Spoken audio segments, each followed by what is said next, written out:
A war has upended 7 decades of global order. The rules of engagement are being rewritten. And it's against this backdrop that the Indian Prime Minister is visiting Europe. There are 3 stops on his tour. It starts with Germany. Prime Minister Modi began his engagements in Germany today. The next stops at Denmark and France. What's on the plan, and what is India expecting to get from this effort in the following couple of minutes that we'll examine, beginning with the question why now? Why is Prime Minister Modi engaging with Europe? Now Europe is at war. Russia has invaded Ukraine. India has been doing a tough balancing act. It was supposed to have been pushed in the corner. It has in fact taken center stage. The war has created opportunities for engagement, and that's why the Indian Prime Minister is in Europe. He landed in Berlin yesterday. He was greeted by members of the Indian diaspora. Today, Prime Minister Modi of India held talks with German Chancellor Olaf Scholz. This is their first meeting since Shoals took office in December. The Prime Minister went into the meeting with a power-packed delegation: External Affairs Minister S J Shankar, Finance Minister Nirmala Sivaraman, National Security Advisor Ajit Dhoval. They were all part of today's meeting. The leaders discussed a range of topics. They signed 9 agreements. One of them is the Green Sustainable Energy Partnership. But from their press statements, it became clear that it was Russia's war in Ukraine that dominated the discussions. Indian Prime Minister Narendra Modi reiterated New Delhi's position.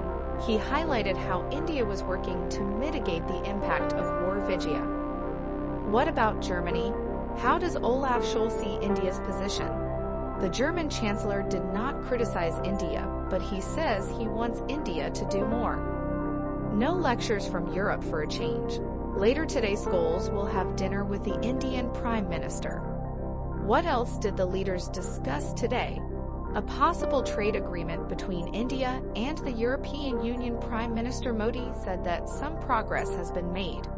The German leader acknowledged India's progress in tackling climate change. He also brought up the extreme heat wave in India. The 2 sides agreed to work together towards tackling the climate crisis. Now, these may all sound like routine statements, but this engagement with Germany is significant.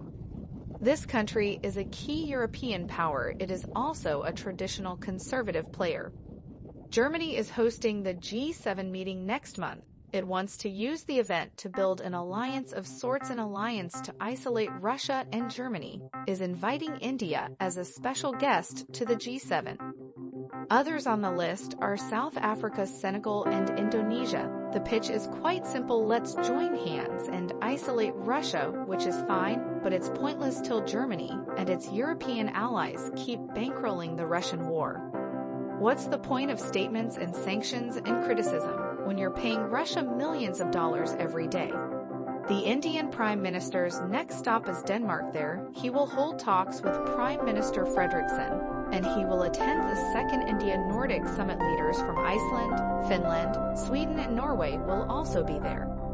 A range of issues are up for discussion. The list includes the Ukraine-Russia war, post-pandemic economic recovery, climate change, technology, and renewable energy, a whole host of things. The Prime Minister's final stop will be France, and this again is extremely important.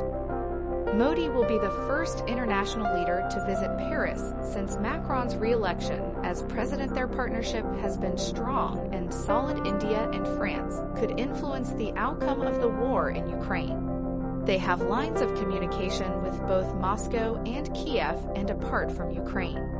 They're expected to discuss China's aggression in the Indo-Pacific and key defense and security matters, and this includes the delivery of the Rafale aircraft. The trade deal could also be taken off the discussion. France will have the presidency of the European Union this year.